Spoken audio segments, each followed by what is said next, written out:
c'était pas nécessaire. Peut-être au nom d'une économie qui devait fonctionner, considérant qu'il y avait beaucoup de jours fériés au mois de mai, mais aussi au nom du symbole.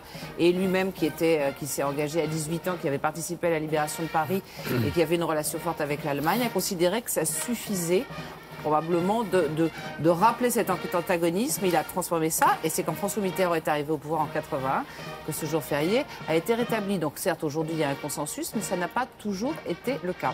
Alors on voit que le cortège s'est modifié, Pierre Servan. Les soldats de la garde républicaine, les cavaliers se sont écartés.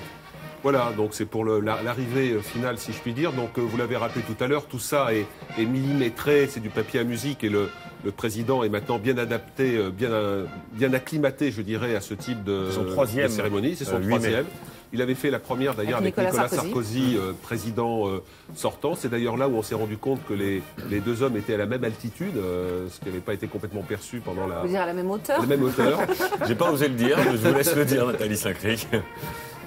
Voilà, donc les honneurs vont être rendus au président de la République. Vous l'avez vu tout à l'heure, donc vous entendez les commandements, les présenter armes, donc devant le passage du président. Les différentes unités illustrant les grandes écoles militaires de formation d'officiers et de sous-officiers. Bon, vous avez bien sûr l'école polytechnique, Saint-Cyr, les sous-officiers de l'armée de terre avec Saint-Mexan-l'École, l'école navale, l'école de Mestrance, l'école de Salon de Provence avec les officiers et les sous-officiers.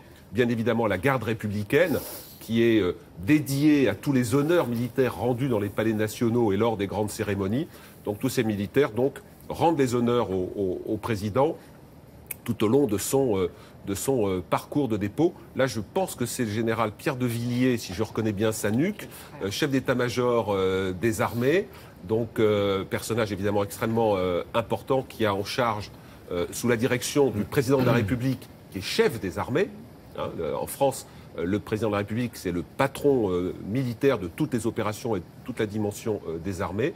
Et le CEMA, le chef d'état-major des armées, donc Pierre de Villiers, a en charge la mise en œuvre des troupes, notamment dans le cadre des opérations intérieures et de ce qu'on appelle maintenant les OPINT, enfin on appelait ça auparavant, les opérations intérieures, hein, avec Sentinelle, dans la lutte contre le terrorisme, qui mobilise à la fois forces de police, gendarmerie et armée. C'est important de rappeler, Pierre, que ce moment, cette commémoration du 8 mai intervient dans un contexte particulier pour l'armée. On a parlé tout à l'heure du budget côté gros sous, mais il s'agit aussi de l'engagement des militaires au service des Français pour les défendre au quotidien avec ce dispositif Vigipirate renforcé.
De la garde consulaire à Marengo, sur laquelle le président de la République, chef des armées, donc, va passer en revue l'ensemble des détachements qui présentent évidemment les armes, sabre clair, au garde à vous, présenter armes devant le chef de l'État. Donc vous voyez l'école polytechnique, vous voyez l'école de la gendarmerie avec une coiffure qui s'appelle le taconnet, qui est une coiffure de tradition qui rappelle les shakos de l'ancien temps. Sous la Troisième République, on portait encore le shako. L'école militaire spéciale de Saint-Cyr avec le fameux casoar qui les fait reconnaître à distance. Si le casoar, c'est-à-dire le plumet, est déplumé, ça veut dire que l'officier est très amoureux puisque normalement il donne une plume après une nuit d'amour. Mais enfin ça c'est la légende. C'est intéressant comme l'école navale également, donc devant lequel le président Mestrance qui forme les officiers mariniers, l'armée de l'air. donc l'école de Salon de Provence, qui forme à la fois les officiers et les sous-officiers. Et l'école maintenant des commissaires se trouve également à Salon de Provence. Vous allez les voir il n'y a pas très longtemps. Permettez-moi, Pierre, il est intéressant de noter que le chef de l'État ne porte pas le bleuet, contrairement aux membres du gouvernement qui sont derrière lui. Donc on va voir qui va remettre au président de la République le bleuet, puisque tout à l'heure, John Kerry et Laurent Fabius ne l'avaient pas, et qu'ils ont été équipés par une jeune fille qui s'est présentée à eux. Donc peut-être quelqu'un va faire le geste pour mettre le bleuet au président. Le chef de l'État qui se dirige à présent vers la tombe du soldat inconnu. Voilà.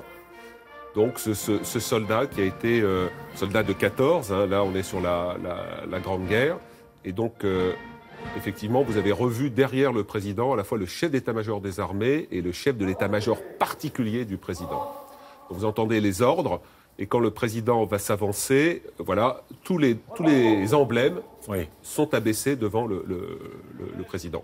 Alors rappelons que le soldat inconnu fit une entrée solennelle sous l'Arc de Triomphe, c'était le 11 novembre 1920. Présentez un.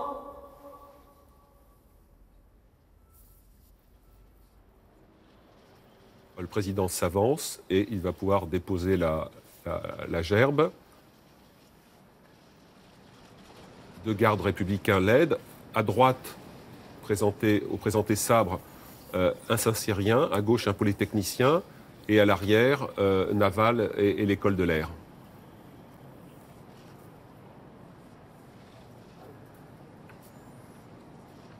Le président passe devant le comité de la flamme, ce sont les commissaires. Là, le général Benoît Dary, les téléspectateurs de France 2 connaissent bien, puisque c'était le prédécesseur du général Charpentier, gouverneur militaire de Paris. Nous avons beaucoup travaillé avec lui sur les 14 juillet. Le président a procédé au ravivage de la flamme avec vous voyez, une espèce un long glaive qui permet d'ouvrir la trappe, qui libère d'une façon plus importante cette flamme qui est en continu, hein, qui fonctionne en continu. Depuis le 11 novembre 1923, y compris d'ailleurs sous l'occupation allemande. Absolument. Et ça a d'ailleurs donné lieu, voilà, donc la sonnerie aux morts.